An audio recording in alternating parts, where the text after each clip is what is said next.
maybe 14 missed tackles against Freo. Was that the main thing you blamed for that loss? Nah, definitely not that.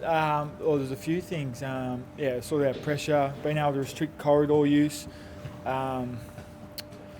just probably overall work rate and desperation and defence was probably the key findings. So something we really want to get going this week. There's a theory going around in Melbourne that you haven't got the size and that you were sort of bashed up by Freo. Do you subscribe to that? No, I haven't heard that one. No, I don't subscribe to it. And you sort of only need key positions in this game anyway, and then the rest of it you need to be able to transition and get contest to contest. So we've got bloody good key position players, and Tom Green's pretty big, isn't he? He's pretty strong. So no, I don't really buy into it too much. Obviously frustrating to lose another sort of key guy in the middle in terms of Finn for a few weeks, and kind of a growing injury list. So do you reckon we might see a bit more of you in the midfield this week? Are we going to see some other guys come up? What do you reckon that midfield will look like? They'll probably go a little bit through it now, but potentially play a little bit more. But we got guys who are pushing in the BFL. They've been going really well in the midfield as well. Xavier O'Halloran can roll through there, Darcy Jones. So I'm sure a few of us will be in there at different stages, but they'll probably finalise that now. Is a move to the midfield something you're potentially relishing, given it's no secret that the Giants' attack is pretty stacked with the inclusion of Stringer this year? I mean, it's good to have sort of variety in your game and trying to be able to nail it. But I mean, I'd probably rather be playing forward and sort of consistently there, but just because of the injuries we've got and the boys that are out, it is what it is. So no, but it does help me as well, and it's good. It's I've still got a bit to work on at training with that stuff. I haven't done it for a while, but I'm sure once String's back as well, it's another string to the bow that I could do. Is it still a little bit second nature, the fact that you played so much junior footy through the middle, a lot of the early days here, or have you found that since you spent so much time forward, you've got to kind of relearn a few things? Nah, definitely need to relearn a few things. It's pretty hard work in here actually, so I've got to give them credit. There's a few things I've really got to sharpen up on, and some running patterns and things like that. That certainly, it's part of the craft of playing in there. Game 250. I know you've been asked a few times already this week and reflecting on it. I mean, how are you looking forward to? I know you said Saturday under the roof at Marvel might not be the most glamorous location for it, but it's a pretty important milestone. You must be looking forward to celebrating it. Oh, no, Marvel's fine. It's good that it's in Melbourne for my family. No one has to buy flights, so that's been a win. It'll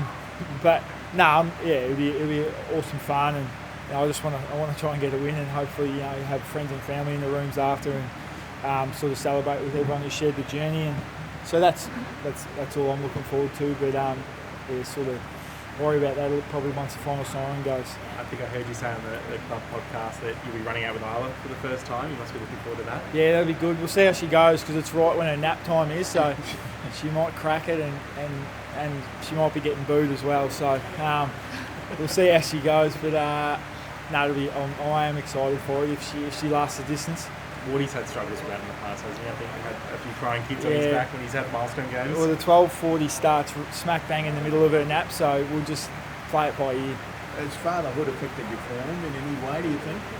I'm in a great routine now. Certainly last year it's had its challenges, but at the moment I feel I'm really, really settled and feel really good. Being able to train at a high level, so I feel good at the moment.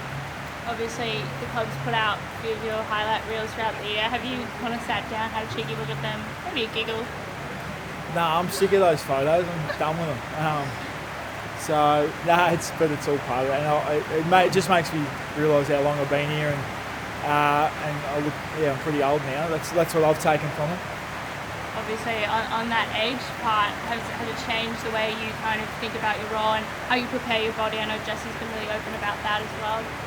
Yeah, definitely. Over your career, you learn what works for you, and things change every year. You sort of bring new things, get rid of old things, mature a bit. So there's been lots of change from year one to now along the journey. Obviously, it's been, I think, every year since the Giants been here, you've been here. It's been a long journey. But did you ever envisage when you first joined the club? Did you think you might head home at some point? Did you think you'd stay out here the whole time? Has it kind of surprised you how at home, I guess, you felt up here? Yeah, I mean, I was probably not a deep thinker too much. I just sort of took it as it came and always had fun. I could sort of see when early days when we were, not winning many games that, if we kept working hard, that potentially that might happen. We might start to turn, and it did. Been sort of able to compete for the last 8 or 10 years. Obviously, haven't got to what I really want to get to, but I've always had fun. Love my time in Sydney. It's been a great club and had great people around me, and even the guys reaching out throughout the week that I've played a lot of footy with over my journey. That's the best bit about it. How well do you feel the club is currently set up compared to some of those early years in terms of, so you've got a great coaching Kingers, you've got some really good young talent coming through. Do you think it's as well placed as it's been over your time here?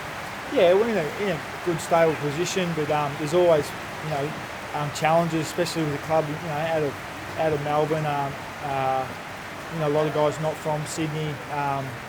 We're in a great spot, and good young group coming through, but doesn't really guarantee you anything. You've got to keep making it work and keep making sure everyone's hard. It's a high performing environment, and everyone knows that when they come through. But the young boys, they're sort of the future of the club. They're holding a great stead. The team seems to kind of lift for some milestone games. I know you had 200th last year, in Geelong. They lifted Tom's 100th down in Geelong. Obviously, got a good response. You're hoping we'll see something similar this weekend? Oh, it'll be great, but we lost Wardy's 300th, so I still feel bad about that. So, I mean, it is. You don't really know. I don't know if it has any effect on the players, but hopefully we get a win. Kingers after the Freo game was saying he wasn't too worried because he knows how it happens that after an early season slump, you guys make it to finals, a bit like Ange this morning in his second season. Is that sort of the same thinking with the group, that it's sort of like, well, it's better to have his hurdles earlier in the season? Well, it is definitely better to have them now, but you've got to learn from them and make them work. We had a pretty strong week this week, and we know what we want to get better at, and especially as captain and as a leadership group, we got some good focuses that want to try and nail this week and going forward. Are you seeing any new sides to Kingers when these sort of periods come up? Obviously 4 and 5 defeats isn't what you want, so as a coach who's been here for a few years now, you're seeing how he's doing things differently, trying to get a different result this week?